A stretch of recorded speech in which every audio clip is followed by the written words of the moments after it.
blood, fire, screaming. The brand on Guts' neck burned like someone was pressing a red-hot iron into his flesh, which, in the hellscape of the Eclipse, might as well have been true. He swung Dragon Slayer in a wide arc, the massive slab of iron cleaving through another demon's torso, sending putrid black blood spraying across his already soaked armor. "Come on!" he roared at the horde of apostles surrounding him, his voice raw with fury and exhaustion. "That all you got?"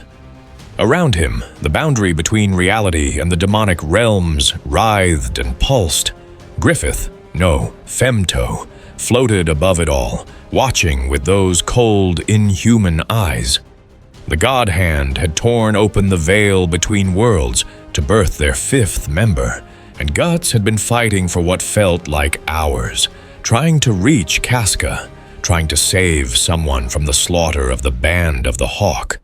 But he was losing. Blood ran down his face from a dozen wounds. His left arm hung useless, mangled by an apostle's jaws. Dragon Slayer felt heavier with each swing. "Not like this," he thought savagely. "I don't die like this. Not before I kill him. Not before I make Griffith pay." Another apostle lunged, this one shaped like a grotesque fusion of spider and human, mandibles dripping venom. Guts brought Dragon Slayer up, but his battered body was too slow. The mandibles snapped toward his throat. And then reality tore. Not like the Eclipse's gradual bleeding of dimensions. This was sudden, violent, wrong. A rift opened right where Guts stood, a screaming wound in existence that vomited impossible colors and sounds that weren't sounds at all. The apostle's attack missed as Guts stumbled backward, and then the rift pulled. The last thing he saw was Femto's face, those emotionless eyes widening fractionally in what might have been surprise. Then Guts fell into the wound between worlds, and everything went black. 38,000 years later. Hive World Armageddon, Secundus Sector. The Underhive Guts woke to the smell of decay, chemicals, and something acidic that made his nose burn. His whole body felt like it had been put through a meat grinder, which, considering what he'd just been through, wasn't far from the truth. He opened his eye. His left eye was still gone, taken by Femto years ago, and immediately knew something was wrong. The sky above him was black. Not night sky black, wrong black, like someone had painted over reality with tar. Streaks of sickly yellow and brown light cut through the darkness. Industrial lights, he realized, attached to structures so massive they boggled the mind. Buildings? No. These were hives. Towers that stretched up so far he couldn't see their tops, each one wide enough to hold entire cities. The ground beneath him was metal, rusted, corroded metal covered in filth and things he didn't want to identify. "What the hell?" His voice came out as a rasp. His throat felt like he'd swallowed broken glass. He sat up slowly, taking inventory.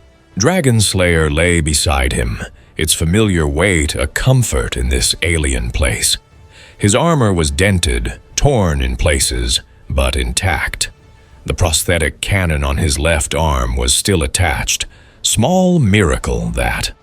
The brand on his neck throbbed with a dull, angry heat, and everywhere around him, the dead. Bodies, dozens of them. But not like any corpses he'd seen before. These people, if they were people, wore rags and patchwork clothing that looked like it was made from industrial refuse. Their skin was pale, sickly, covered in lesions and what looked like chemical burns. Some had extra fingers. One had 3 eyes. Mutants. The word came unbidden, though he didn't know why. "Throne, damn it! The Black Fangs got here first?" A voice growled from somewhere above him. "Strip the corpses quick before— Wait, that one's moving." Guts's head snapped up. On a walkway about 20 feet above the killing ground, 5 figures stood silhouetted against the sickly light. They wore mismatched armor, scavenged pieces of metal, leather, and what looked like carapace from some kind of insect. Weapons were trained on him, crude rifles, a couple of what might have been shotguns, and one massive gun that looked like it could punch holes through tanks. The speaker was a woman, tall and scarred, with a shaved head and a mechanical eye that glowed red in the darkness. She pointed at Guts with a weapon that looked like a crossbow, had angry sex with a nail gun. "You, stay down if you want to keep breathing." Guts looked at her, at the weapons, at the corpses around him. Then he stood up, grabbed Dragon Slayer, and hefted it onto his shoulder.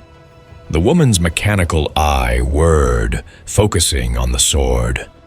A sword that was taller than she was, wider than a man's torso, and thick enough to use as a shield. A sword that no normal human should be able to lift, let alone swing. "What in the Emperor's name?" she breathed. "Where am I?" Guts asked, his voice flat and dangerous. "And where's Griffith?" "Griffith? I don't— Who are you? How did you survive the Black Fang's purge?" Guts looked around again. The more he saw, the less sense it made. The architecture was industrial, but wrong. Angles that hurt to look at, designs that seemed more concerned with function than any human comfort. The air tasted like metal and poison. And the darkness above— it wasn't sky, it was ceiling. Ceiling so high it might as well be sky, but ceiling nonetheless. He was inside something massive beyond comprehension. "I asked you a question," the woman said, her weapon tracking him. "Who are you?" "Name's Guts," he said, his patience already wearing thin. "I was fighting demons. Now I'm here. So unless you want to be useful and tell me where here is, get out of my way." "Demons?" One of the men laughed, a harsh, bitter sound. "You're in the Underhive, stranger. Everything down here's a demon. But if you think you can swagger around like you own the place—" He raised his rifle. Guts moved. The man probably thought he was far enough away, probably thought that 20 feet of elevation gave him safety. He learned otherwise when Guts's prosthetic cannon discharged with a thunderous boom, the explosive round punching through the walkway's support beam with enough force to make the whole structure shudder. The walkway tilted, the gunman scrambled for balance, and Guts was already moving, leaping up with inhuman strength. Years of fighting. Apostles had pushed his body beyond normal human limits, catching the edge of the falling walkway and hauling himself up. He came face to face with the woman. Dragon Slayer held casually in one hand. Up close, he could see the scars on her face, the crude augmetics wired into her skull, the look of someone who'd survived in hell by being meaner than everything else. She saw someone worse. "I don't have time for this," Guts said quietly. "Tell me where I am. Tell me how I got here, and tell me how I get back." The woman stared at him, her organic eye wide. Her mechanical one clicked and whirred, running calculations, analyzing threat levels. "Lower your weapons," she said to her crew. "Now." They obeyed instantly. "My name's Mordian," she said carefully, like approaching a wild animal. "This is the Underhive of Armageddon Secundus. You're about 3 kilometers below the main hive levels. As for how you got here—" She glanced at the corpses below. The Black Fangs were summoning something. Chaos ritual, probably trying to open a warp rift. Looks like they succeeded. and you fell through. Warp Rift, Guts repeated. The words meant nothing to him. Chaos Ritual. You don't know what those are? Mordian's eye narrowed. Where the hell are you from? Midland, Guts said. Then, because that clearly meant nothing to her. Earth, I think. It's been a while since I cared about geography. Earth? Mordian exchanged glances with her crew. Holy Throne? You're saying you're from Terra? From the Imperium's homeworld? That's impossible. Terra's on the other side of the galaxy. I don't know what the Imperium is, Guts interrupted. I don't care. I need to get back. There's someone I need to kill. The sheer certainty in his voice made Mordian take a step back. She'd heard people talk about revenge before. Emperor knew the Underhive ran on grudges and payback. But this was different. This was a statement of fact, delivered with the confidence of someone who'd walk through hell itself to see it done. Which, if what she was seeing was true, he already had. Listen, she said carefully. I don't know what you are or where you really came from, but if the Black Fangs opened a warp rift that brought you here, then you're involved in something way above your head. Chaos cultists don't just summon random people, they summon demons. And if they think you're a demon, let them think whatever they want, Guts said. He looked out over the Underhive at the impossible sprawl of industrial decay and human misery stretching in all directions. This place a city? It's not a city, it's a hive. Billions of people stacked on top of each other, living in the Emperor's grace, or trying to. Mordian gestured at the squalor around them. This is the bottom, where the people the Imperium forgot try to survive, where gangs fight over scraps and chaos cults grow like fungus in the dark. Guts absorbed this, his face expressionless. Another hellhole, another place where the strong preyed on the weak and everyone suffered. Same shit, different world. These Black Fangs, he said. They the ones who killed these people? Yeah, chaos cult, like I said. They've been growing in power, sacrificing anyone they can catch to their dark gods. We were tracking them, trying to stop them before they... Mordian stopped, realization dawning. Before they completed their ritual. But if they summoned you, then they're going to be disappointed when I don't do whatever the hell they wanted. Mordian almost smiled. You really don't know what you've walked into, do you? Chaos it's corruption, evil made manifest. The dark gods of the warp twist everything they touch. They promise power, pleasure, change, decay, and they deliver, but at a cost that destroys everything. The Imperium fights them across 1,000,000 worlds, and we're barely holding the line. Gods. Guts spat the word like a curse. I know about gods. I've got a brand on my neck that marks me for sacrifice to beings that think they're above humanity. I've spent years fighting their servants, killing monsters that were once men who sold their souls for power. His hand unconsciously went to the brand, which pulsed with renewed heat. If your chaos gods are anything like the God Hand, then we're going to have a problem. The brand flared suddenly, bright enough that everyone saw it through Guts' collar. Mordian's mechanical eye zoomed in on the mark. What the hell is that? She whispered. A target, Guts said grimly. Demons, apostles we call them, can sense this mark. They're drawn to it like moths to a flame, which means a howl split the air, not a human sound, something deeper, more primal, filled with malice and hunger. Mordian's face went pale. Bloodletters. Oh, Throne, they sensed something. They sensed me, Guts said flatly.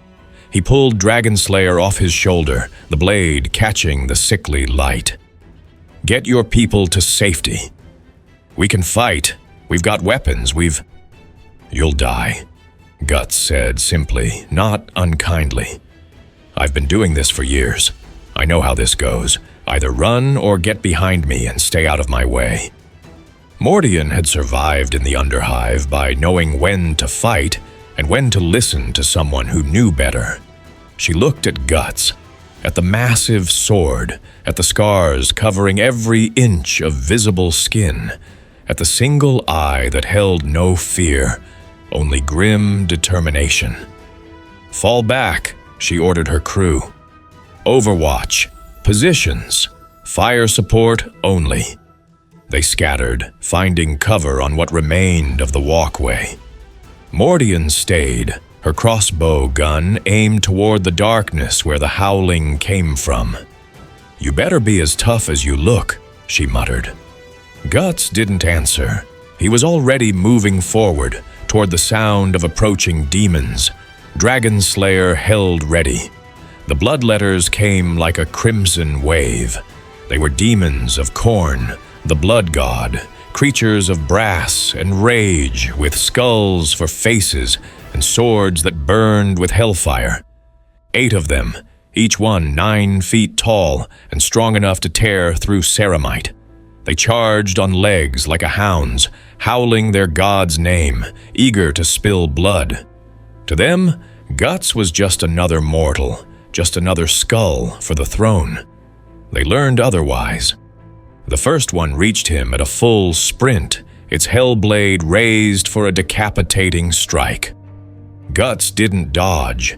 He stepped into the attack inside the demon's guard and brought Dragonslayer up in a brutal slash that caught the bloodletter at the waist. The blessed blade of a gray knight could harm demons. A blade anointed with the Emperor's grace could banish them. Dragonslayer had neither of these things, but it had been forged to fight the impossible, tempered in battles against apostles, demons in their own right, baptized in the blood of hundreds of supernatural creatures, and wielded by a man whose sheer stubborn refusal to die had carried him through fights that should have killed him 1,000 times over. The bloodletter came apart like it was made of wet paper. Its essence didn't banish cleanly back to the warp. It exploded in a spray of ichor and brass shards as Dragonslayer tore through its unnatural flesh. The other 7 hesitated for a fraction of a second, just long enough to recognize that their prey was actually a predator. Then, Guts was among them. Mordian had seen fighting before.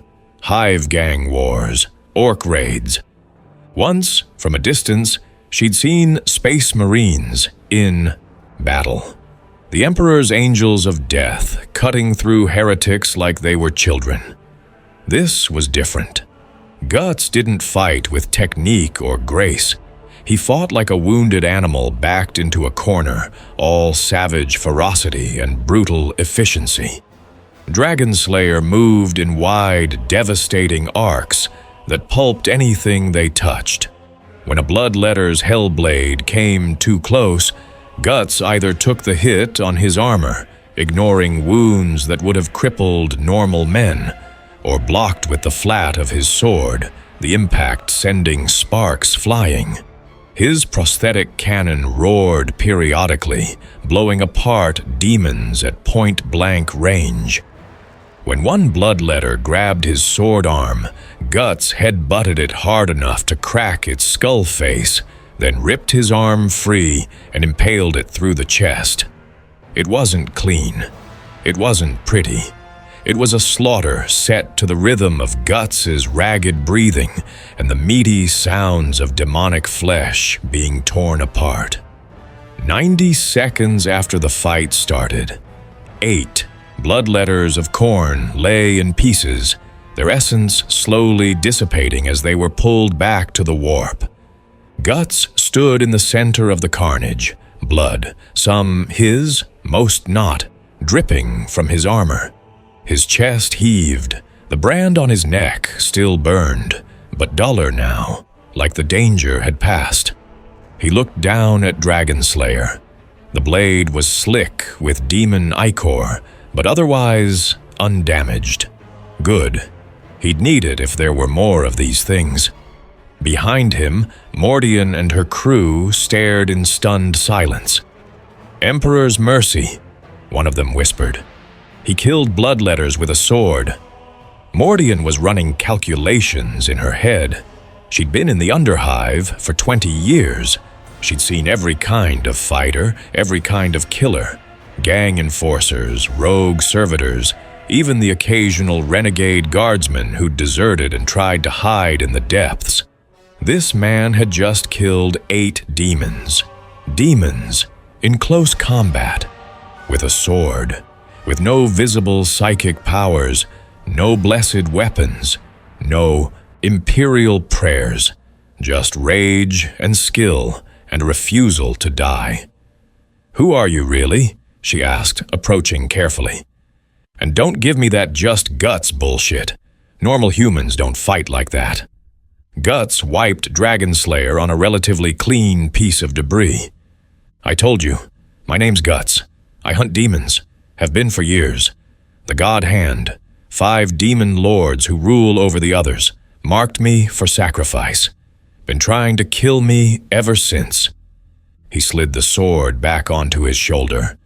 "So far, I'm winning." "The God Hand," Mordian repeated. "Is that what you call the Chaos Gods where you're from?" "I don't know what your Chaos Gods are, but if they're anything like the God Hand, then yeah, probably." Guts looked at her directly. "You said those Black Fangs were trying to summon something. Where are they?" "Their main sanctum is deeper in the Underhive, Sector 713, in the old Manufactorum district. But you can't just—" "Yes, I can." Guts started walking in the direction she'd indicated, his instincts unerringly picking the right path. "They pulled me into this world. Maybe they can send me back. Or maybe I just kill them all because they were trying to summon a demon, and people like that need to die. Either way works." Mordian made a decision that would change the course of her life. And, though she didn't know it, the fate of entire sectors. "Wait, we'll take you there. But we do this smart. The Black Fangs have numbers, they have sorcerers, and they've been fortifying that area for months. Going in alone is suicide." "Been called suicidal before," Guts said. "Usually right before I survive whatever shouldn't be survivable." "Throne's sake, you're impossible." Mordian signaled her crew. "All right, people. We're escorting our new friend here to 713. Load for demon warfare and pray to the Emperor we make it back alive." They moved through the Underhive like ghosts, Mordian's gang leading the way through passages and corridors that all looked the same to Guts. Industrial decay, poverty, and the desperate struggle to survive.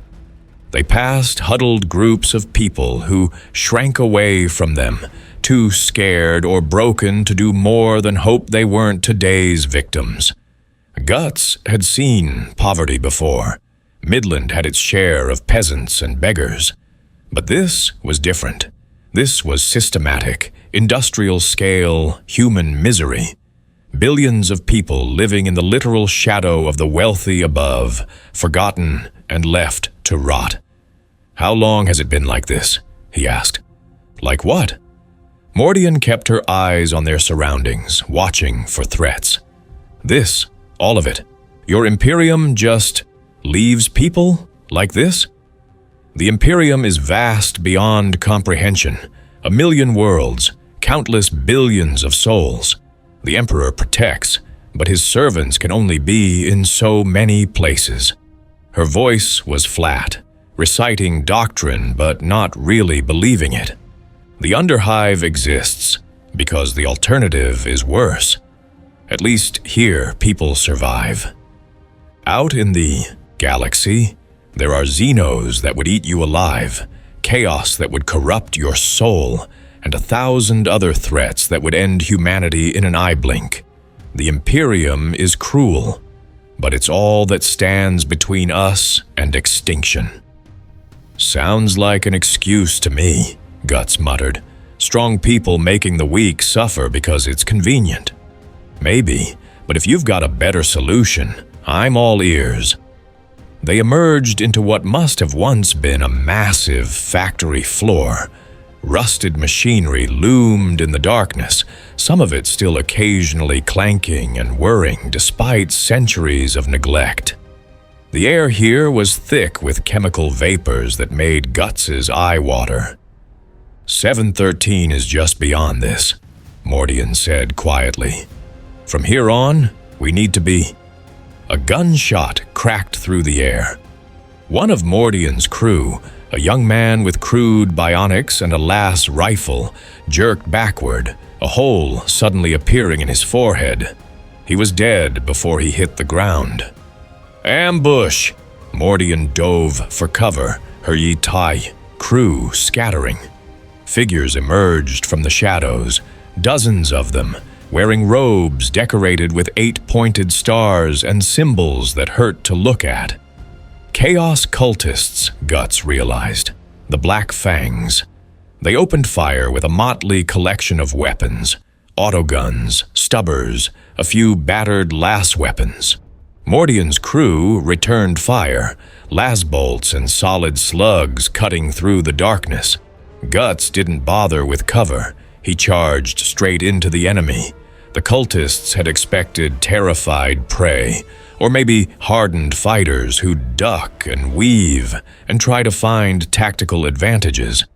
They hadn't expected a man to just run at them with a sword the size of a door while enemy fire pinged off his armor. The first cultist to get close enough swung a rusty chainsword, a weapon Guts had never seen before, its blade a loop of whirring teeth. It would have torn through flesh and bone easily. Dragonslayer hit it so hard, the chainsword exploded into fragments.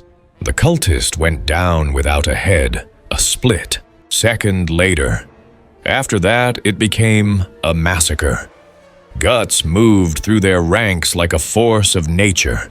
Every swing of Dragonslayer killed or crippled. His prosthetic cannon boomed periodically, turning cultists into red mist. When they tried to surround him, he just killed everyone in reach and kept moving. These weren't apostles. They weren't even particularly skilled fighters. They were desperate humans given dark gifts and false promises. Against a man who'd spent years fighting actual demons, they didn't stand a chance. Mordian's crew mopped up the stragglers, executing cultists with professional efficiency. When the shooting stopped, 37 Black Fangs lay dead or dying. Guts stood in the center of the carnage, breathing hard but still on his feet. A last bolt had grazed his shoulder. A bullet had hit his left leg, though his armor had stopped most of it. Minor wounds by his standards. "Is that all of them?" he asked. "The scouts, probably." Mordian reloaded her crossbow. "The main force will be in the sanctum itself. And now they know we're coming." "Good," Guts said. "I want them to know." They pressed forward, entering a section of the underhive that made even Mordian nervous.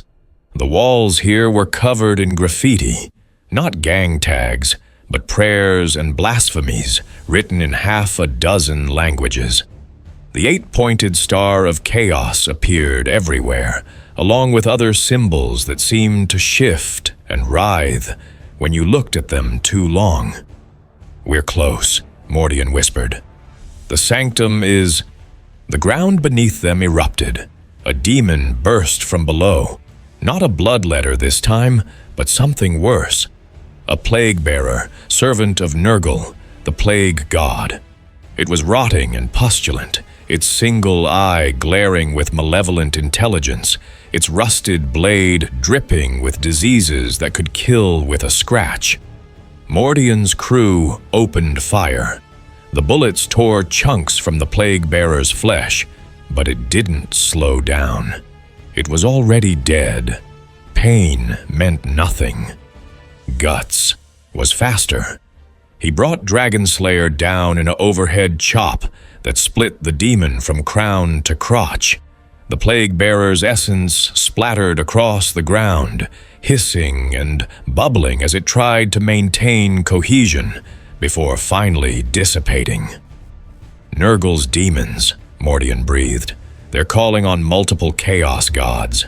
That's unprecedented. Cultists usually dedicate themselves to one god. Maybe they're desperate, Guts said, or stupid. Either way, I'm going to kill them all. They reached the sanctum. It had once been a storage chamber for some kind of industrial process. Now it was a temple to darkness. The walls were covered in flayed skin decorated with profane symbols. Candles made from human fat burned in alcoves, and in the center, a massive 8-pointed star had been carved into the floor, surrounded by the corpses of hundreds of sacrificial victims. Standing in the center of the star was a man in elaborate robes, his face hidden behind a mask that seemed to be made of screaming faces. Around him, 24 cultists knelt in prayer, and flanking him on either side, apostles. Guts's brand flared with pain. His eye widened fractionally. They weren't exactly like the apostles from his world. These things were more fluid, less permanent. Their forms shifted and changed, features sliding across their bodies like they couldn't decide what they wanted to be. But the presence was the same. The wrongness. The sense of something that had once been human and had traded away its humanity for power. Chaos spawn, Mordian whispered. Emperor's mercy, they've created chaos spawn. The masked man turned to face them. When he spoke, his voice echoed with unnatural resonance, as if a dozen people were speaking in unison. The offering has arrived, he said. The gods said a champion would come, drawn by the ritual, a warrior marked by dark powers, strong enough to lead our grand crusade. He gestured at Guts. Welcome, chosen one. Embrace the gifts of chaos and... Guts' prosthetic cannon fired. The explosive round caught the cultist leader's center mass, blowing him apart in a spray of meat and bone. His mask clattered to the ground, the faces on it still screaming. There was a moment of shocked silence. I've heard that speech before, Guts said flatly, reloading. Demons offering power, destiny, greatness. Same bullshit, different world. Here's my answer. He leveled Dragonslayer at the remaining cultists. Run, or die. Your choice. The cultists, faced with a man who just casually executed their leader and showed no fear of their chaos spawn, made the intelligent decision. They ran. The chaos spawn, however, had no such intelligence. They charged with inhuman shrieks, their forms bulging with unnatural muscle and sprouting extra limbs mid-stride. Cover fire, Mordian shouted, and her crew opened up with everything they had. Guts met the spawn head-on. They were strong, stronger than the bloodletters, with bodies that could regenerate from wounds that should have been fatal. But Guts had fought regenerating enemies before. Apostles could heal from almost anything. The key was to hit them so hard they couldn't regenerate fast enough. Dragonslayer's first swing took a spawn's head clean off. The second opened another from shoulder to hip. When a third grabbed the blade mid-swing, Guts activated his cannon at point-blank range, the explosion reducing the spawn's torso to chunky salsa. The fight was brutal, fast, and entirely one-sided. Within 2 minutes, both Chaos Spawn were dead or discorporating, their unstable forms finally giving up on existence. Guts stood among the carnage, Dragonslayer resting on his shoulder, breathing hard. The brand on his neck still burned, but less intensely now. Whatever these cultists had been summoning, it wasn't coming. Not today. Mordian approached cautiously, her crew fanning out to secure the sanctum. You killed everything. 2 Chaos Spawn and their summoner, just like that. They were trying to summon me to lead them, Guts said, his voice heavy with disgust. To be their champion or whatever.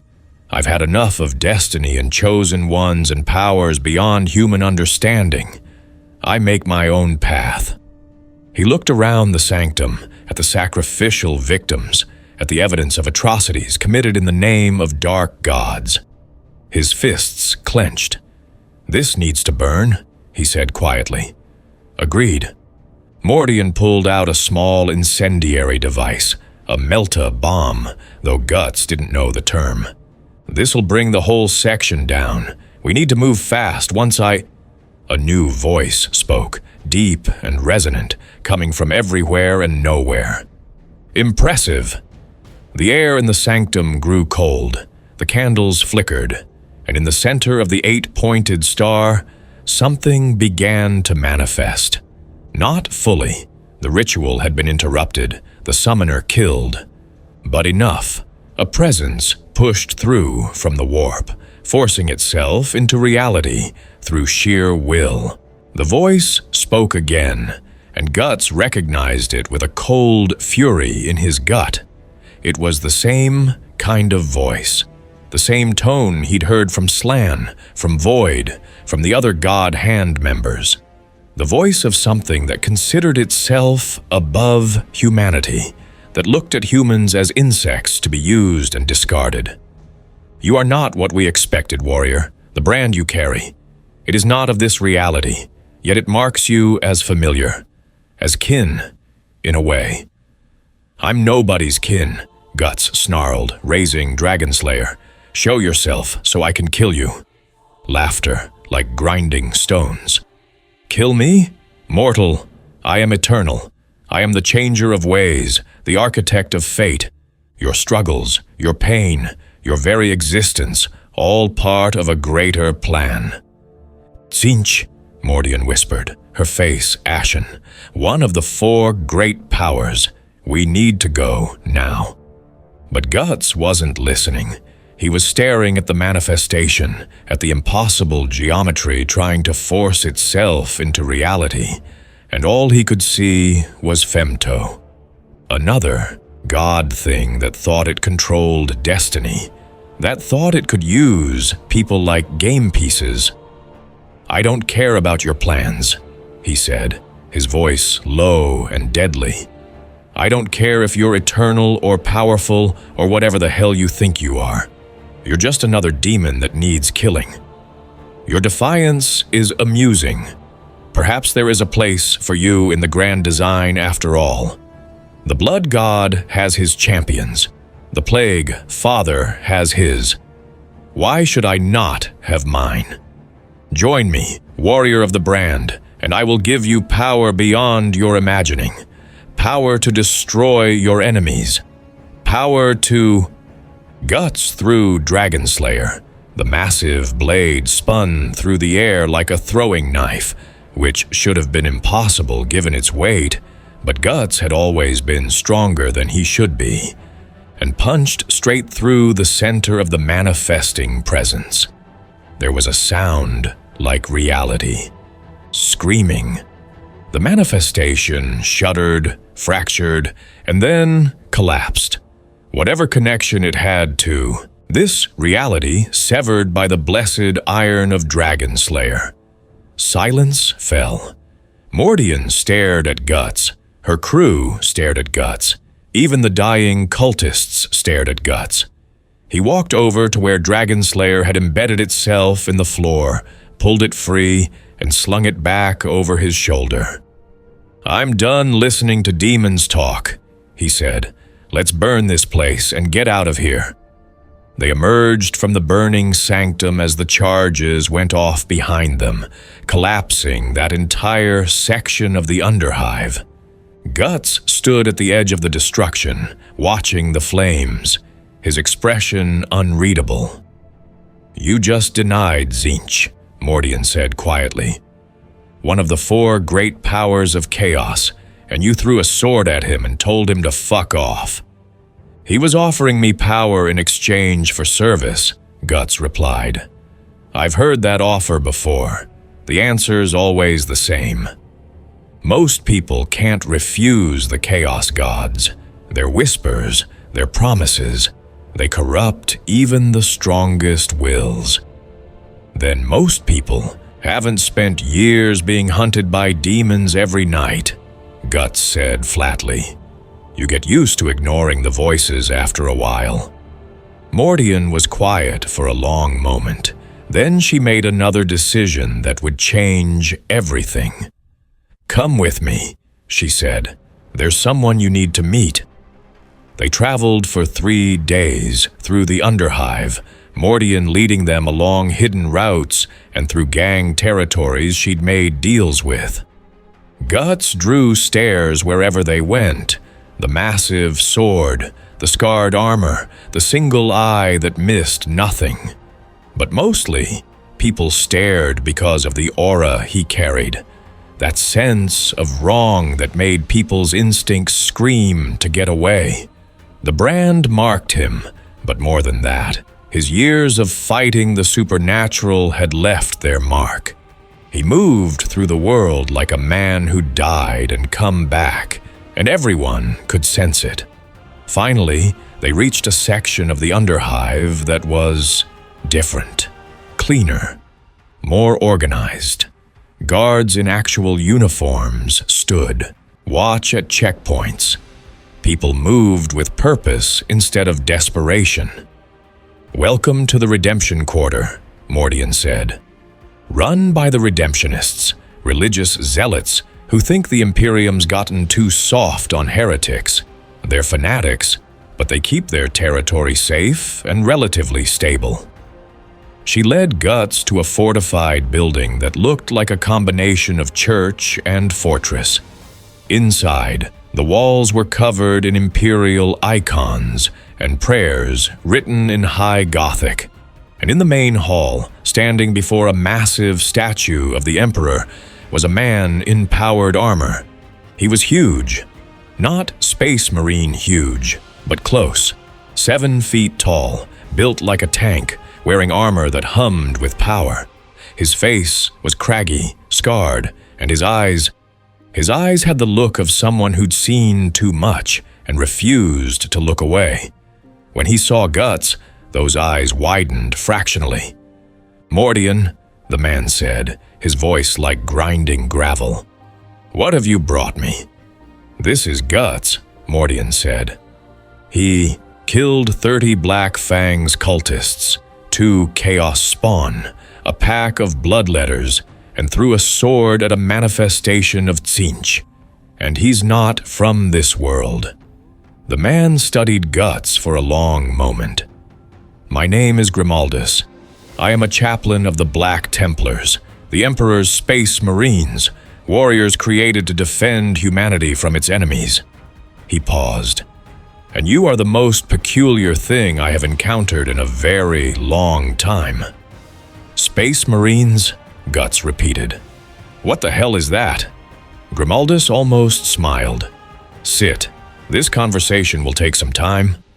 Grimaldus poured 2 cups of something that looked like motor oil, but smelled faintly of alcohol. Guts took one, sipped it, and immediately regretted it. It tasted like liquid rust mixed with battery acid. "Amasec," Grimaldus said, downing his own cup without flinching. "Distilled on Forge Worlds, takes the edge off after battle." "Tastes like shit," Guts said, but he finished it anyway.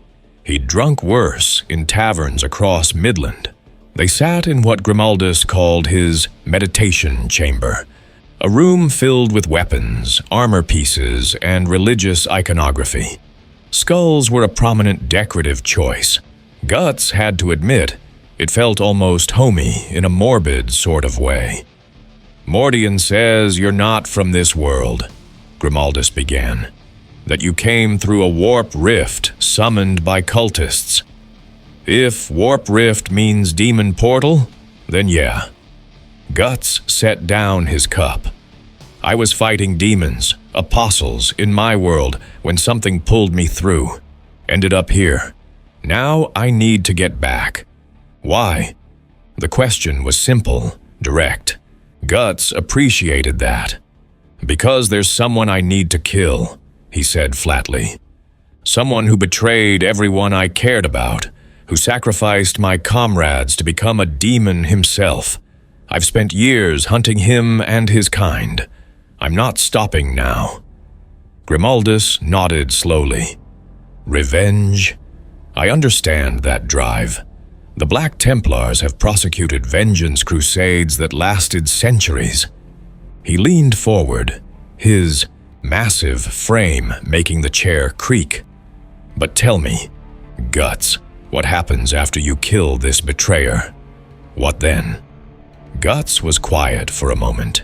It was a question he'd avoided thinking about for years. "I don't know," he admitted.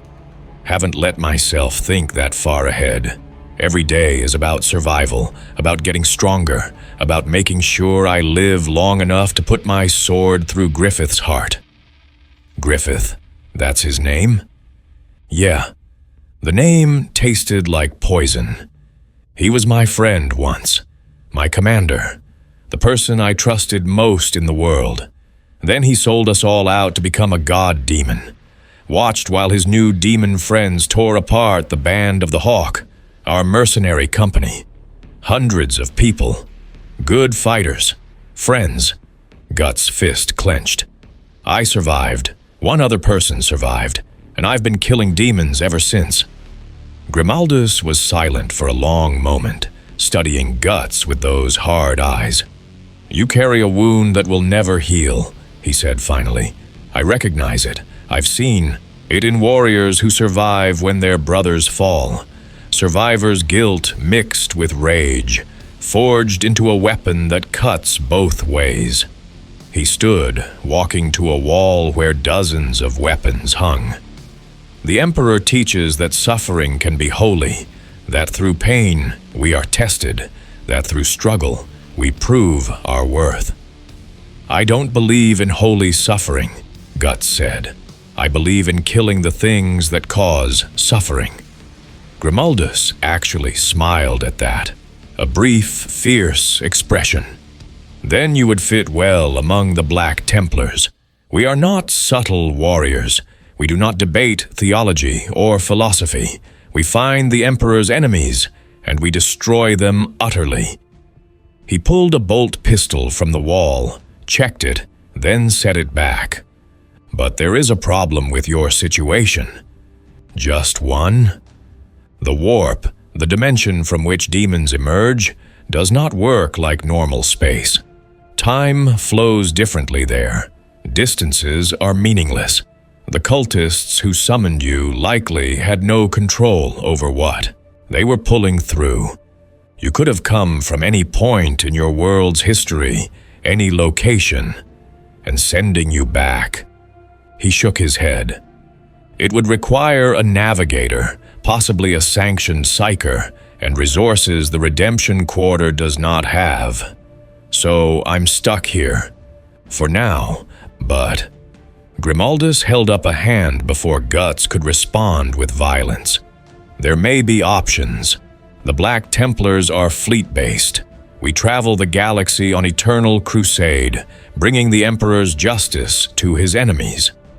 My ship, the Eternal Crusader, is in system now. Our librarians, sanctioned psychers who serve the Emperor, might be able to help. They have knowledge of the warp that exceeds anything you'll find in the Underhive." "Librarians," Guts repeated. "Like bookkeepers?" like psychic warriors who can tear holes in reality with their minds while simultaneously reciting scripture and crushing heretics with their bare hands. Grimaldus paused. It's more impressive than it sounds. When can I meet them? Soon. But first, there's something you need to understand about the Imperium.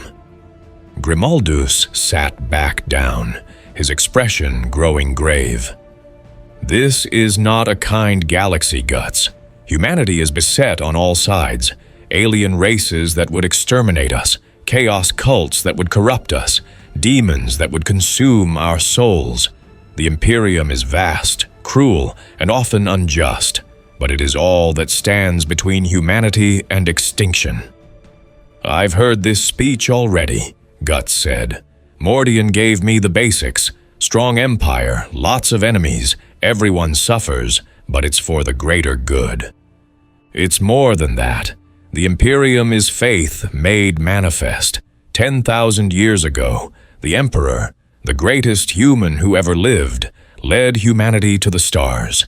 He created warriors like me, the Adeptus Astartes, to be his angels of death. He fought to free humanity from the darkness. And then, Grimaldus's voice dropped. He was betrayed by his own sons, by those he trusted most. Guts looked up sharply. Betrayed? The Horus heresy. The Emperor's war master, Horus, fell to chaos. He turned half the Space Marine legions against the Emperor and nearly destroyed everything. The Emperor stopped him, but at a terrible cost. He was mortally wounded. For 10,000 years, he has sat upon the golden throne, neither dead nor alive, sustained only by the sacrifice of 1,000 psychers daily. There was silence in the meditation chamber. Guts struggled for words. That's fucked up. Yes, Grimaldus agreed. But from that betrayal, from that suffering, the Imperium was forged into something harder, stronger. We learned that trust without vigilance leads to damnation, that mercy without strength invites destruction. The Emperor endures, and so we endure in his name. Guts processed this. An empire built on the corpse of a betrayed god-emperor, sustained by daily sacrifice, locked in an eternal war against forces that wanted to destroy or corrupt humanity. It was like the Eclipse writ large across an entire galaxy. Your emperor, he said slowly. Does he speak? Give orders? The emperor's will is interpreted by the high lords of Terra, by the ecclesiarchy, by commanders like myself. We see signs, portents, visions. The emperor protects, but he cannot save us. We must save ourselves. Sounds like he's as useful as the idea of evil, Guts muttered, referring to the dark entity that supposedly controlled causality in his world. The difference, Grimaldus said, his voice hardening, is that the Emperor sacrificed everything for humanity. He gave up his immortality, his freedom, his very existence to hold back the tides of chaos. Whatever else the Imperium is, whatever cruelties it commits, they are done in service of keeping humanity alive. That is not nothing. Guts thought about that, about sacrifice, about the nobles who sent peasants to die in wars, about Griffith, who sacrificed everyone to achieve his dream, about Guts himself, who'd survived when better people died. I don't know if I can believe in your emperor, he said finally. I've seen too many people use faith as an excuse for cruelty, but if your librarians can help me get home, I'll listen to what they have to say. That's all I ask. Grimaldus stood. Come, I'll introduce you to the chapter, but first, you need to understand what you're walking into. The Black Templars' strike cruiser, Sword of Sigismund, hung in low orbit around Armageddon, a wedge of adamantium and faith bristling with weapons batteries.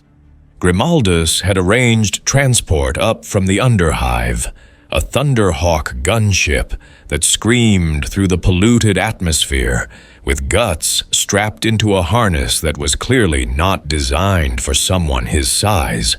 The first time Guts saw Space Marines up close, he understood why Grimaldus had warned him. They were massive, 8 feet tall on average, wrapped in power armor that could withstand anti-tank weaponry. They moved with precision and purpose, every gesture economical, every action calculated. These were not men pretending to be warriors. These were weapons in human shape, created for war and nothing else. And they all stopped to stare when Guts walked past. "Brother Chaplain," one of them said, a Marine with a scarred face and eyes like chips of ice. "What is that?" "A survivor," Grimaldus replied. "Guts, this is Brother Sergeant Artemis. Artemis, show respect. This mortal has killed demons in single combat." Artemis studied Guts with open skepticism. "Mortals do not kill demons, not without the Emperor's grace." "Want to test that theory?" Guts asked, his hand moving to Dragon Slayer's hilt. The temperature in the corridor dropped several degrees. Marines who'd been walking stopped, their hands going to their weapons. Grimaldus stepped between Guts and Artemis, his voice cutting through the tension like a blade. "Stand down, all of you." He looked at Guts. "And you, control yourself. These are the Emperor's chosen warriors. They do not respond well to threats." "Then they shouldn't question my abilities," Guts said flatly, but he moved his hand away from his sword. Artemis continued to stare for a moment, then nodded fractionally, the bare minimum of acknowledgement. "As you say, Brother Chaplain, but I would like to see this mortal's skills tested properly." "You want a sparring match," Guts said. It wasn't a question. "I want to know if you're worthy of walking our halls. Many mortals claim strength. Few can back it up." Grimaldus sighed, a sound like grinding gears. "Very well. The training cages, 1 hour. Bring your best warriors, Artemis. Let's settle this properly." The training cages were exactly what they sounded like. Massive chambers designed for Space Marines to practice combat without accidentally killing each other. Shock-absorbent walls, reinforced floors, and weapons set to training modes that would hurt but not maim. Except Guts refused the training weapons. "I use Dragon Slayer," he said simply. "Always have, not changing now." "That weapon could kill," Artemis protested.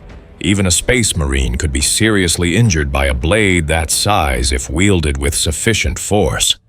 "Then don't get hit," Guts suggested. Grimaldus made a decision. "Training blades for my Marines, but Guts uses his own weapon, non-lethal force only. First blood or incapacitation wins. Agreed?" Guts nodded. Artemis, after a moment, did the same. They entered the cage, Guts on one side, Artemis and 2 other Marines on the other.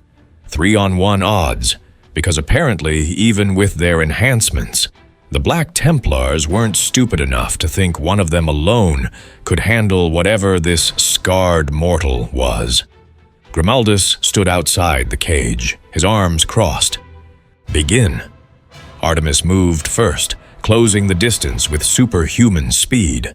His training blade, a powered sword set to low charge, came in from the side in a textbook strike meant to test Guts' defenses. Guts blocked with Dragon Slayer, the impact ringing like a bell. Then he shoved, and Artemis, all 8 feet and several 100 pounds of him, stumbled backward, shock clear on his face. "You're strong," Artemis said, "for a mortal." "Stop talking and fight," Guts replied.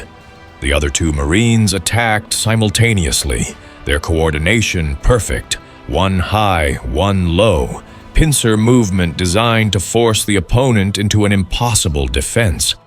Guts spun, Dragon Slayer moving in a wide arc that caught both blades, deflected them, and continued into a strike that would have taken one Marine's head off if he hadn't jerked back at the last second.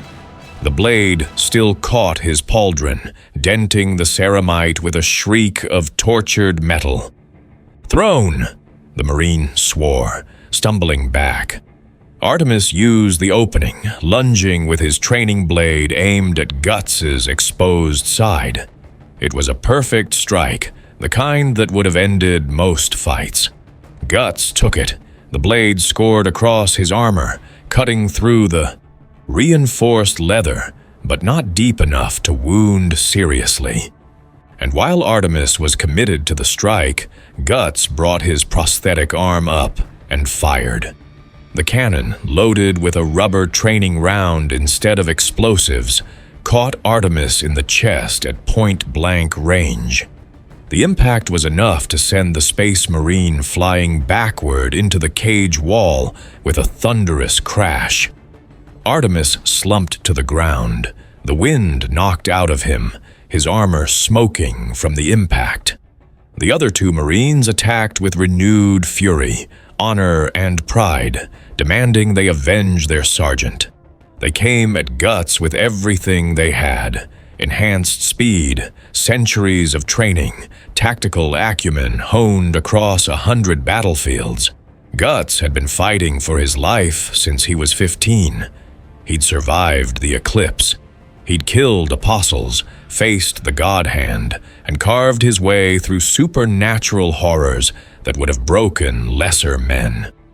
2 Space Marines with training weapons. That was Tuesday.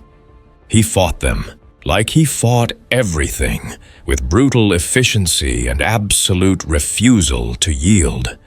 When they pressed him, he gave ground and struck back harder. When they tried to flank, he used the environment, the cage walls, even their own momentum against them. When they thought they had him cornered, he used his cannon to blast himself away and came at them from a new angle. It wasn't pretty, it wasn't elegant, but it was effective. 5 minutes into the fight, both Marines were down. Not seriously hurt, but winded, bruised, and thoroughly humbled. Guts stood in the center of the cage, breathing hard, Dragon Slayer resting on his shoulder. Grimaldus entered the cage, surveying the scene. Well, that was educational. Artemis pulled himself to his feet, clutching his chest where the rubber round had hit. He fights like a berserker. No finesse, no strategy, just relentless aggression. "I fight to win," Guts corrected. "Everything else is just noise." "And that," Grimaldus said, addressing the gathered Marines who'd come to watch, "is why he has survived what would have killed lesser men.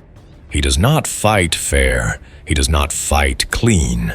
He fights to live, to kill his enemies, and to never stop moving forward."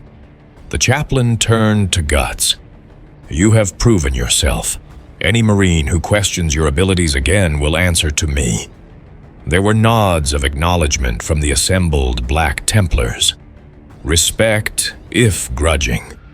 Artemis extended a hand to Guts. "You fight well, mortal. I apologize for doubting you." Guts looked at the hand, then took it. The Space Marine's grip could have crushed stone. Guts's grip matched it. "Guts," he said. "Just Guts. Not mortal. Not that thing. Guts." "Guts," Artemis agreed. "Welcome aboard the Sword of Sigismund. Try not to break anything valuable." The ship's librarium was buried deep in the vessel's heart, protected by wards and blessings that made Guts's teeth ache when he got too close. Grimaldus led him through corridors lined with prayer scrolls and past servitors, half-human, half-machine slaves that made Guts deeply uncomfortable, until they reached a chamber that hummed with psychic energy. Inside, 3 figures waited.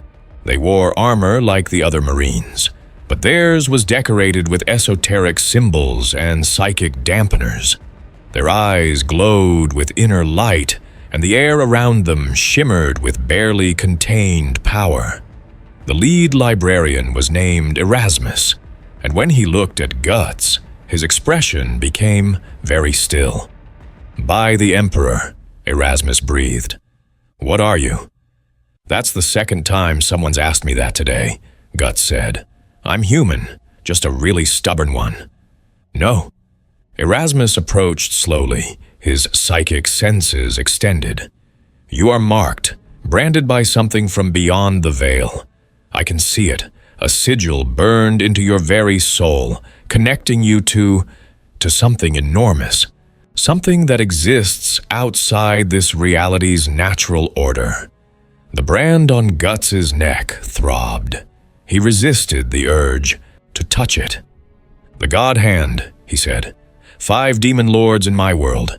They marked me for sacrifice. I survived. Now they send their servants after me. And they will continue to do so here," Erasmus said grimly. "That brand is a beacon. Demons are drawn to it like a lodestone. You are anathema to them, a sacrifice that refused to die. They will not stop hunting you." "I know. I've been dealing with it for years." Erasmus exchanged glances with his fellow librarians. "Brother Chaplain Grimaldus has asked us to help you return to your world. This is problematic. The warp is a treacherous realm. Navigating it requires specific coordinates, reference points, a destination that can be locked onto. Your world, wherever and whenever it is, may not even exist in our reality's timeline. So you're saying it's impossible? I'm saying it's incredibly dangerous, but..." Erasmus paused. "There is something unusual about your brand. It's not just a mark, it's a connection. A thread that links you to your world, to these God Hand entities. If we could follow that thread back to its source, we might be able to open a warp rift that leads to your home." "Might?" Guts repeated. "How sure are you?" 20% chance of success, 40% chance of catastrophic failure resulting in demonic incursion, 40% chance of nothing happening at all. I've faced worse odds. Have you faced the possibility of unleashing a chaos invasion on this sector? Because that's what could happen if we accidentally create a stable warp rift. Your God Hand, if they are as powerful as you claim, could use that rift to send their forces through." Guts was quiet for a moment, thinking. If he went home and accidentally opened a door for the God Hand to invade this galaxy, millions could die. Billions. He'd be responsible for an apocalypse. But if he stayed, Griffith remained free. Casca remained broken. And Guts remained trapped in a universe that wasn't his. "How long would it take to prepare?" he asked. "Weeks, possibly months. We would need to study your brand, understand its nature, build the appropriate rituals and fail-safes. Then we have time to make sure it's done right." Erasmus nodded slowly. "Very well. But Guts, understand that this endeavor could cost lives, including yours. The warp is not kind to those who travel it without protection." "I don't need kind. I need a way home." The weeks that followed fell into a routine. Guts trained with the Black Templars, learning their ways and teaching them his own brutal techniques. He studied with the librarians, letting them examine his brand and probe his memories of the Eclipse, and he waited because there was nothing else he could do. But the galaxy, as Guts was learning, did not wait for anyone. The call came 3 weeks into his stay aboard the Sword of Sigismund. Grimaldus burst into the training cages where Guts was sparring with a squad of initiates, his face grim. "We have a problem." Orc invasion, planetary scale, hitting the hive world Volcanus in the segmentum tempestus. The Black Templars have been called to reinforce the defense. We deploy immediately. Orcs, Guts said, setting down Dragonslayer. Those the green aliens Mordian mentioned? Violent, brutal, and completely obsessed with war. They live to fight and they outnumber us 1,000 to 1. Grimaldus met his eye. You are not obligated to come. This is not your war. Guts thought about that, about sitting on the ship while others fought, about the years he'd spent fighting for coin as a mercenary before everything went to hell. I've never been good at sitting still, he said, and these orcs sound like they need killing. I'm in. Grimaldus actually smiled. I was hoping you'd say that. Gear up. We drop in 2 hours. Volcanus Hive. Primus 72 hours into the orc invasion. The drop pod screamed through the atmosphere like a meteor, shaking so violently that Guts was certain it would tear apart. Across from him, 6 Black Templars sat in perfect stillness, bolters mag-locked to their armor, faces hidden behind helmets. First combat drop? Artemis asked over the Vox, his voice crackling with static. First time being shot at a planet in a metal coffin, Guts confirmed. It gets easier. Does it actually? No, I lied. It's terrifying every time. The pod hit the ground with a force that would have killed an unaugmented human. The doors blew outward, and the Black Templars charged into hell. Guts followed and got his first real look at orcs. They were massive, 7 feet tall on average, with some approaching 9 feet. Green skin, yellow eyes, and tusks protruding from underbite jaws. They wore scrap metal armor held together by belief and violence, wielded weapons that looked like they'd been assembled from junk, and screamed with the sheer joy of battle. Wah! They roared, the psychic gestalt of their battle lust making the air shimmer. The Black Templars opened fire immediately, bolters thundering, each shot a small explosion designed to penetrate armor and detonate inside the target. Orcs fell by the dozens, but dozens more took their place, charging with axes, cleavers, and crude guns that fired solid slugs with disturbing accuracy. Guts waded into the melee with Dragonslayer singing. The first orc to reach him was a particularly large specimen, wielding a cleaver the size of a car door. It brought the weapon down in an overhead chop that would have split a man in half. Dragonslayer caught the cleaver mid-swing, stopped it cold, and then Guts twisted, deflecting the blade and opening the orc's guard. His follow-up strike took the greenskin's head off at the shoulders. "Zog me!" another orc shouted, seeing Guts. "Dat Humie's got a proper chopper." 3 orcs charged him simultaneously. Guts killed the first with a horizontal slash that bisected it at the waist. The second lost both arms before his prosthetic cannon blew a hole in its chest. The third managed to land a hit with a crude axe that rang off Guts's pauldron, and then lost its entire torso when Dragonslayer came around in a backswing. The fighting was chaos. Orcs poured out of crude vehicles, trucks welded together from scrap, tanks that defied physics, bikes that screamed across the battlefield at suicidal speeds. They fought with no fear, no strategy beyond charge and hit things, and an enthusiasm that was almost admirable in its purity. But they were dying. The Black Templars cut through them like a chainsaw through flesh, their discipline and superior equipment more than compensating for the orc numbers. Then the war boss arrived. It was massive, 12 feet of muscle, cybernetics, and sheer belligerence. Its armor was thick enough to stop anti-tank rounds, and it wielded a power claw that crackled with energy and a shooter that fired like a rotary cannon.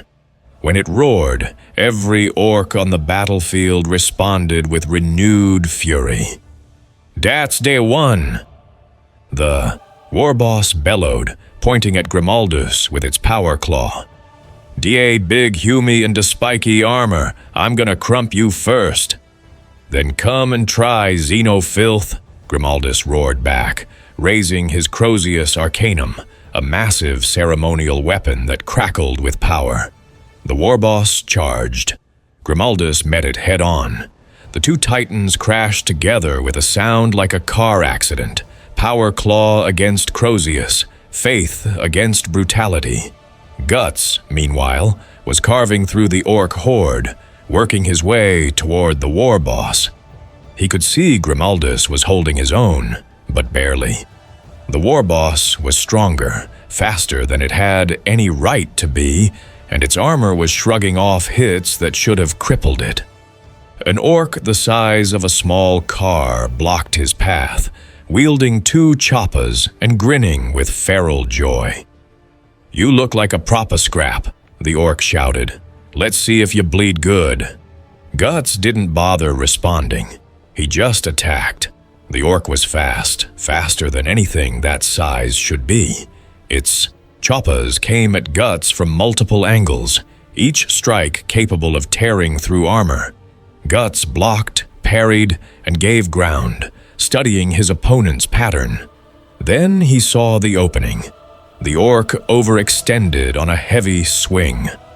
Guts stepped inside its guard, letting one choppa whistle past his head, and brought Dragonslayer up in a devastating uppercut that caught the orc under the chin and split its skull like a melon. The green skin fell, still grinning even in death. Guts reached Grimaldus just as the chaplain went down, the war boss's power claw having torn through his chest armor and left deep gouges in the ceramite. The war boss raised its claw for a finishing blow. Guts's prosthetic cannon fired, the explosive round catching the war boss in the side of the head and snapping its attention to this new threat. "Oh aye, a nuva Humy with a big choppa." The war boss grinned, which on an orc was somehow more threatening than a snarl. "Dis is gonna be a good fight," it charged, and Guts met it, head on. The war boss was stronger than any apostle Guts had fought. Its power claw could crush ceramite, and its shooter fired a stream of rounds that forced Guts to keep moving. But Guts had been fighting things stronger than him for years. He knew how to make strength a liability. He dodged the power claw's first strike, the weapon gouging a furrow in the ferrocrete where he'd been standing. He blocked the second with Dragonslayer, the impact numbing his arms but holding. When the war boss tried to bring its shooter to bear, Guts was already moving, getting inside its guard where the massive weapon couldn't track him. Dragonslayer opened a wound across the war boss's thigh, not deep enough to cripple, but enough to hurt. The orc roared and backhanded Guts with its non-claw hand, the blow sending him flying 15 feet to crash into rubble. "Ha! You got some fight in ya," the war boss laughed. "But it ain't enough." Guts stood up, spitting blood. Something was cracked, ribs, probably. He ignored it. Pain was just information, and right now it was telling him he needed to end this fast. The war boss charged again. This time, Guts didn't dodge. He planted his feet, raised Dragonslayer in a high guard, and waited. At the last second, he shifted his stance, angling Dragonslayer so that when the power claw came down, it didn't hit the blade directly. It slid along the flat, redirected by the angle. The massive force of the war boss's charge carried it forward, off balance, right into Guts' counter.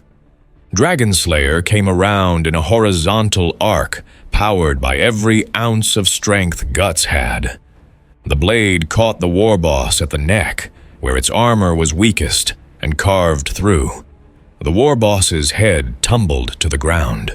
Its body stood for a moment longer, as if not quite realizing it was dead, then toppled backward with a crash that shook the ground. The battlefield went silent, or as silent as a war zone could be. Every orc stopped fighting to stare at the Humia who'd just killed their war boss in single combat. Then one orc shouted, "Dat was proper brutal. I like dis one." And they charged. But their heart wasn't in it anymore. Without a war boss to lead them, the orcs were just individual fighters instead of a unified force. The Black Templars, sensing the shift, pressed their advantage. Within an hour, the orc assault had been broken, the survivors fleeing into the wastes to regroup or be hunted down by Imperial forces. Guts found Grimaldus being tended to by an apothecary, a medical specialist in power armor. The chaplain's chest armor had been removed, revealing deep cuts that would have killed a normal human. "You killed the war boss," Grimaldus said, his voice strained but clear. "You softened it up first." "No, I was losing.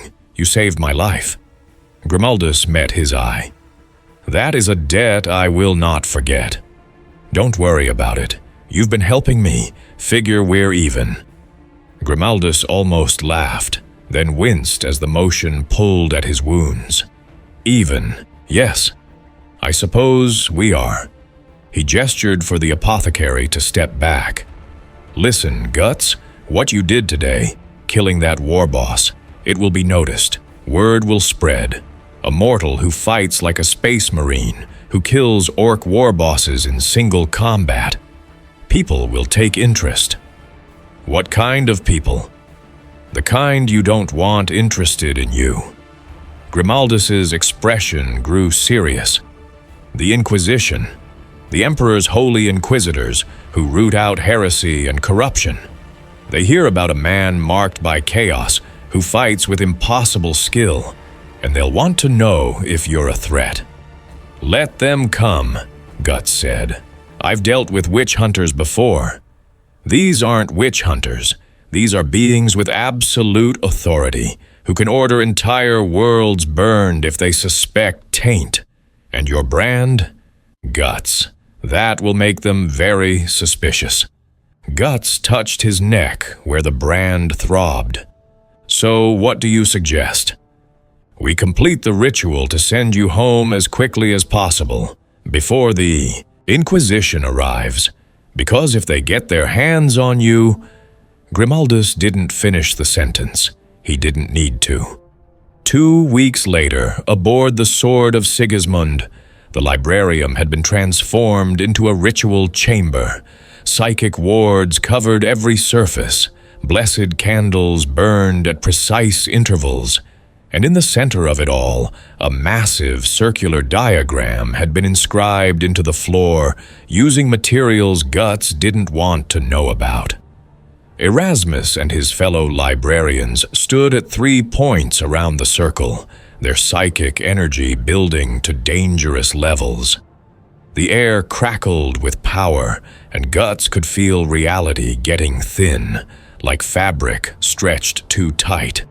"This is it," Erasmus said, his voice echoing with unnatural resonance.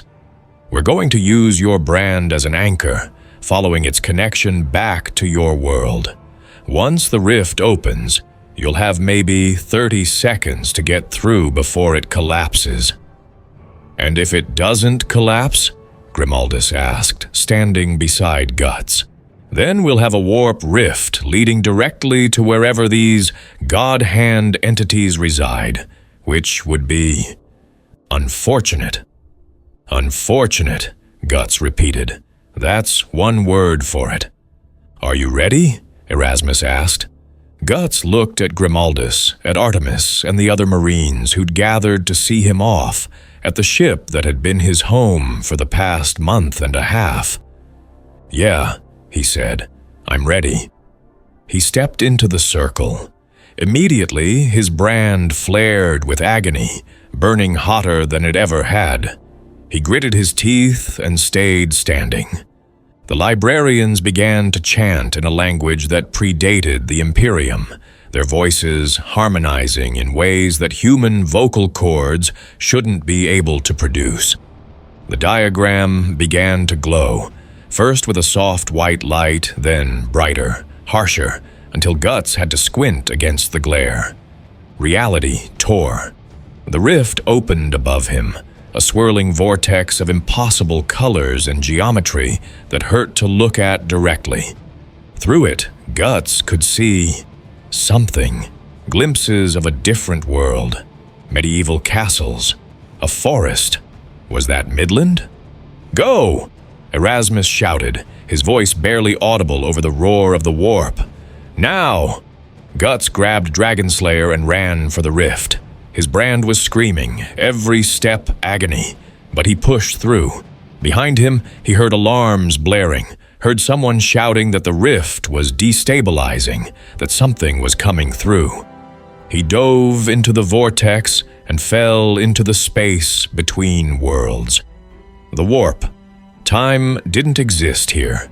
Space was a suggestion.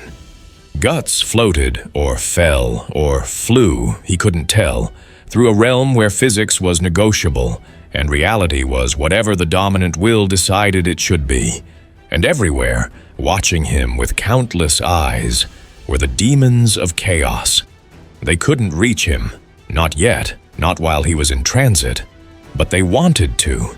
He could feel their hunger, their rage, their desperate desire to tear him apart for daring to exist. The brand on his neck was a beacon here, drawing them like sharks to blood. But underneath that, deeper and more fundamental, was something else, a different pull, the connection to his own world, to the God Hand, to the brand's true purpose. Guts focused on that feeling and pushed toward it with everything he had. The warp screamed around him. Entities pressed close, whispering promises and threats. He ignored them all, focusing on one thing: home. And then, suddenly, he was through. Midland location. Unknown time. Unknown. Guts hit the ground hard enough to knock the wind out of him. He lay there for a moment, gasping, letting his senses adjust to being back in normal reality. Normal? Right. As if anything about his life was normal. He stood slowly, taking stock. He was in a forest, not the Eclipse battleground, somewhere else. The trees were familiar, though. Oak and ash, species that grew in Midland. The air smelled right, felt right. He was home. Dragonslayer was still with him, which was good. His armor was scorched and battered from the warp transit, but intact. The brand on his neck had stopped burning with that supernatural intensity, settling back into its usual dull throb. He'd made it. Against all odds, he'd survived being thrown into another universe, fought aliens and demons, and found his way back. Now he just needed to figure out when he was. The forest around him was quiet. Too quiet. No birds, no animals. The kind of silence that meant either something had scared everything away, or something dangerous was nearby. Guts' hand went to Dragonslayer's hilt, a rustling in the bushes. He spun, ready to fight, and stopped.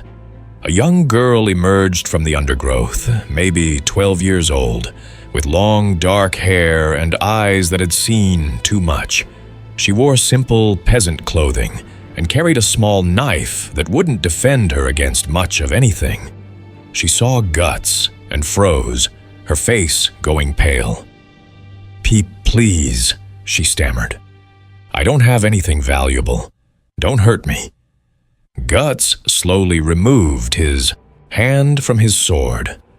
"I'm not going to hurt you. What's your name?" "J. Jill. I'm from the village of... She trailed off, fear overriding her ability to speak. "Easy," Guts said, his voice gentler than it had been in months, talking to scared civilians. He'd done this before, back when he was with the Band of the Hawk. "I'm just passing through. Can you tell me where the nearest town is, and what year it is?" "Year?" Jill looked confused. It's the year of the Hawk, 1002. Everyone knows that." Year of the Hawk. Guts's blood ran cold. That was 6 months after the eclipse, which meant he'd been gone for maybe 3 months. Subjective time, which meant Casca. "Do you know anything about the Band of the Hawk?" he asked, probably too intensely because Jill took a step back. "A mercenary group that was attacked, or a woman traveling alone, maybe confused or hurt." I don't know anything about that," Jill said. "But if you're looking for information, you should go to Albion. It's 2 days' walk north. There's a monastery there. The Holy Sea's people are there, and they know everything that happens in the region." Albion. Guts didn't know the name, but a monastery meant records, information, possibly news about what had happened to the Eclipse survivors, if there were any survivors besides him. "Thank you," he said to Jill. "You should get back to your village. Stay off the roads at night." "Why?" "Because monsters come out when the sun goes down. You don't want to meet them." Jill's eyes widened, but she nodded and ran back into the forest, glancing back only once before disappearing. Guts stood alone in the clearing, Dragon Slayer on his shoulder, and looked up at the sky. It was afternoon, the sun a pale disk behind thin clouds, a midland sky, a familiar sky. He'd made it home.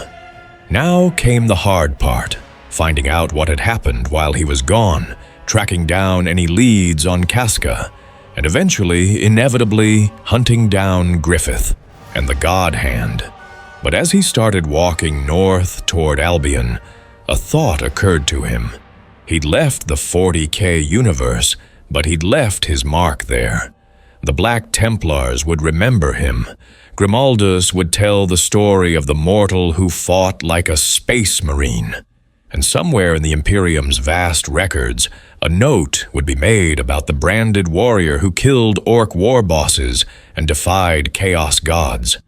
2 universes, both dark and unforgiving. And in both, Guts had done what he always did, survived, fought, and refused to give up.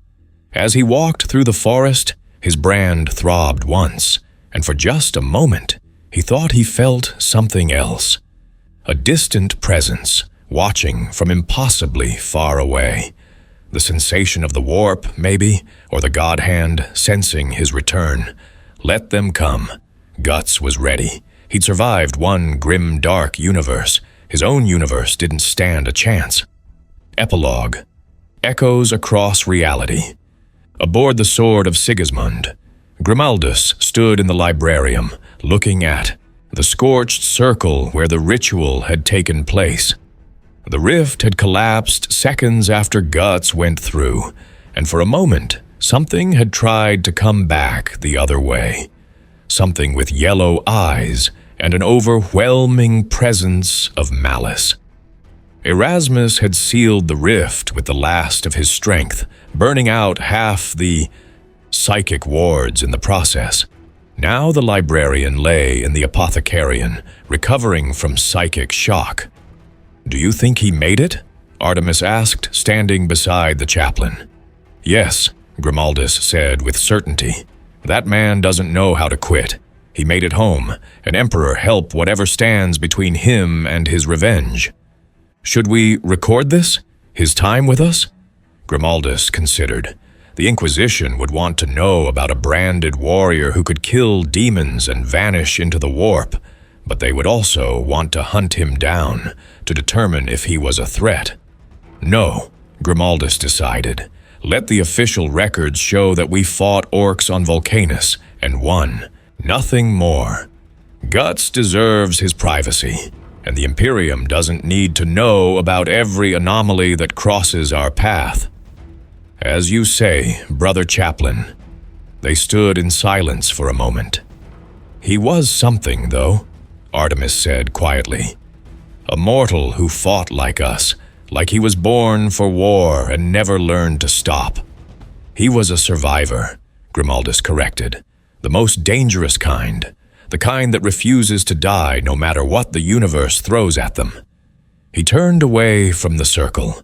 Come, we have more crusades to fight, more enemies to slay. The Emperor's work is never done. As they left the librarium, neither noticed the small mark that had been burned into the floor. Just a scratch, really, barely visible. But in the right light, at the right angle, it almost looked like a brand. The same brand Guts carried on his neck. A connection between realities, burned into existence by sheer force of will. And in the warp, something ancient and malevolent stirred, sensing that connection and filing it away for future consideration. This God hand that the warrior had spoken of, they were not of chaos, not of this reality, but they were similar enough to be interesting. Perhaps one day that connection could be exploited. Perhaps two dark pantheons could meet, could compare notes on how best to torment the mortals they preyed upon. But for now, the moment had passed. The warrior was gone. The rift was sealed. And in both universes, the grinding wheels of war continued their eternal rotation, caring nothing for the individuals caught in their teeth. Midland the Albion Monastery. 3 days later, Guts stood outside the monastery walls, looking up at the massive structure. It was new, or at least newer than most buildings in Midland. The Holy See had been expanding their influence, building these strongholds of faith across the continent. Inside those walls were answers, information about what had happened in the months he'd been gone. Maybe even information about Casca, but also inside those walls were Holy See Knights, religious zealots who'd burn him at the stake if they knew he carried a demon brand. Same shit, different day. Guts adjusted Dragon Slayer on his shoulder and started walking toward the gates. Whatever was waiting for him in there, he'd face it like he faced everything else, head on, with steel and determination. Behind him, the sun set over Midland, painting the sky in shades of red and orange. The brand of sacrifice throbbed in rhythm with his heartbeat, and somewhere, in the realm of shadow between realities, 5 demons who thought themselves gods felt the return of their chosen sacrifice and smiled. The hunt was on again, but this time, the prey had learned new tricks, had seen a different kind of darkness, had fought wars that made even the Eclipse look small in scope. The God Hand had created their perfect victim, their eternal sacrifice, their chosen plaything. They'd forgotten one crucial detail. Victims can become survivors. Survivors can become hunters. And hunters don't stop until their prey is dead. Guts entered the monastery, his shadow long in the fading light. The next chapter of his war was about to begin, and it would be written in the blood of demons.